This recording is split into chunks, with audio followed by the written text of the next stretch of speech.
Everyone, আজকে চলে এসেছি একটা দই কাতলার রেসিপি নিয়ে। ফার্স্টে হচ্ছে 4 পিস আমি নিয়েছি কাতলা মাছ। সেটা নুন হলুদ দিয়ে ভালো করে মাখিয়ে কড়াইয়ে সাদা তেল গরম করে মাছগুলো ভেজে তুলে নিয়েছি। এবার আবার কড়াইয়ে একটু সাদা তেল দিয়ে তার মধ্যে সাদা জিরে ফোড়নে দিয়েছি, দিয়ে লম্বা লম্বা করে কেটে রাখা আলু দিয়ে ভালো করে লাল লাল করে ভেজে নেব। যদি তোমরা আলু দিতে না চাও তাহলে আলু দেবে না, আমি এখানে আলু ইউজ করছি। আর এখানে দিয়েছি একটা মিক্সড জারের মধ্যে ডুমো করে পেঁয়াজ কেটে নিয়েছি, একটা গোটা টমেটো দিয়েছি, কাজু দিচ্ছি, কিশমিশ দিচ্ছি, আর দিচ্ছি 1 চা চামচ পোস্ত। এটা আমি ভালো করে একটা মিহি পেস্ট করে নেব। আর এবার ওই আলুটার মধ্যে দিয়ে দিচ্ছি পেঁয়াজ কুচি কিছুটা, আর একটা টমেটো কুচি দিয়ে এবার ভালো করে নাড়বো যতক্ষণ না টমেটোটা গলে গলে আসে।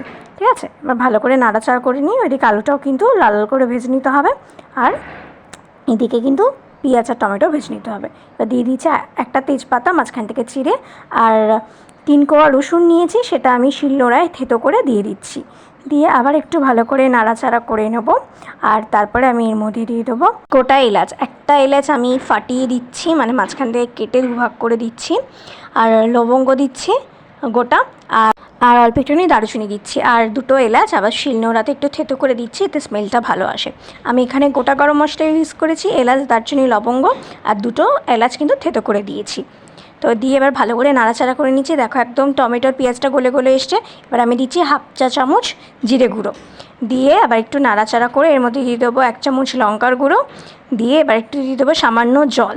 তারপরে আমি দেবো এর মধ্যে 1 চা চামচ হলুদ গুঁড়ো, দিয়ে এবার ভালো করে আবার নাড়াচাড়া করব। আর দিয়ে দেবো একটু সামান্য চিনি, ওটা স্বাদ মতন, তোমরা চাইলে নাও দিতে পারো।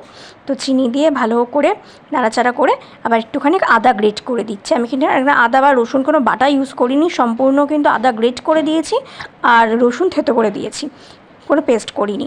আর এই যখন মশলাটা তেলটা ছেড়ে যাচ্ছে, তখন এই যে পেঁয়াজ, টমেটো, কাজু বাদাম বাটা, পোস্ত আর মিশে যে পেস্টটা ছিল সেটা হয়ে গেছে। তো আমি আলাদা করে একটু পাশে সরিয়ে রাখলাম।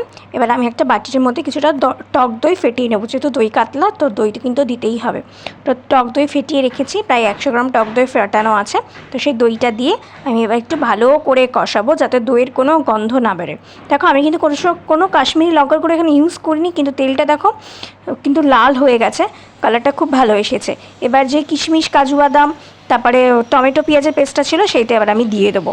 দই দিয়ে একটু কষানোর পর যখন দইয়ের গন্ধটা চলে যাবে, তখন ওই পেস্টটা দেবো, কাজু বাদামের পেস্টটা। তো পোস্ত যেহেতু আছে, পোস্ত, কাজু বাদাম, কিশমিশ, পেঁয়াজ, টমেটো, যেহেতু একবার পেঁয়াজ টমেটো দেওয়ার পরে আমি আবার পেস্টে দিয়েছি পেঁয়াজ টমেটো, সেটা ভালো করে কষাতে হবে।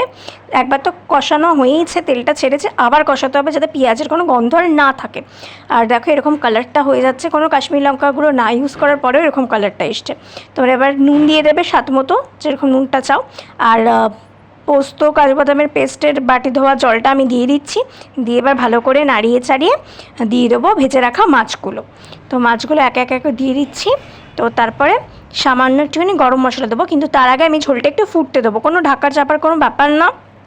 তোমরা মানে কষাতে কষাতে কিন্তু আলুটা অলমোস্ট সেদ্ধ হয়ে যাবে। তো এমন আলু নেবে যাতে তোমার খুব তাড়াতাড়ি সেদ্ধ হয়ে যায়, শক্ত কোনো আলু ইউজ করবে না, তাহলে কিন্তু সেদ্ধ হবে না। যেহেতু পোস্ত, কাজু বাদাম আছে, আমি কিন্তু ঝোলটা ফোটাবো না, কারণ তেতো হয়ে যেতে পারে। তো মাছগুলো ভালো করে দিয়ে দেবো, দিয়ে আবার একটু মাছের সাথে ঝোলগুলো একটু নাড়িয়ে চাড়িয়ে নেবো, খুব সাবধানে দিতে হবে যাতে মাছ ভেঙে নিয়ে না যায়। তারপর একটু গরম মশলা দিচ্ছি, দিয়ে একটু ফুটিয়ে নিচ্ছি, মানে 2-3 সেকেন্ড মতো। তারপরে বন্ধ করে 1 চামচ ঘি ঢেলে দেবো। তোমরা ঘিটা অপশনাল, তোমরা নাও দিতে পারো, কিন্তু আমার জন্য তরকারিতে ঘির গন্ধটা খুব ভালো লাগে, সেহেতু আমি এখানে 1 চামচ ঘি দিচ্ছি। আর যদি মানে অন্য একটা ভালো কোম্পানির ঘি, যার জন্য আমি দিচ্ছি বলে 1 চামচ দিচ্ছি, যদি সেরকম রেপুটেড ঘি না হয় তাহলে 2 চামচ অবশ্যই ইউজ করো, কারণ আমি অনেক রান্নায় দিয়ে দেখেছি তো সবসময় সেই টেস্টটা আসে না। তো যাই হোক, দিয়ে 2 সেকেন্ড আমি একটু ঢাকে রাখলাম, তারপরে সঙ্গে সঙ্গে নামিয়ে দিচ্ছি। তো এই যে সব মাছগুলো আলাদা করে রাখছি, কারণ দেওয়ার সময় নাহলে সব ঘেটে যেতে পারে, আলাদা করে নামিয়ে নিচ্ছি। তো তৈরি হয়ে গেছে আমার দই কাতলা।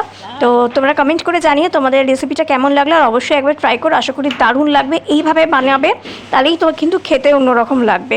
অনেক রেসিপি আছে যেগুলো একভাবে হয়, সব পেঁয়াজ, আদা, রসুন দিয়ে ফিরে গরম মশলা গোটা ফোড়নে দিয়ে নাড়িয়ে চাড়িয়ে করে, কিন্তু আমি যেভাবে গরম মশলা, পেঁয়াজ, আদা, রসুন ভাগে ভাগে দিলাম, এইভাবে করে দেখো, অবশ্যই তোমাদের ভালো লাগবে।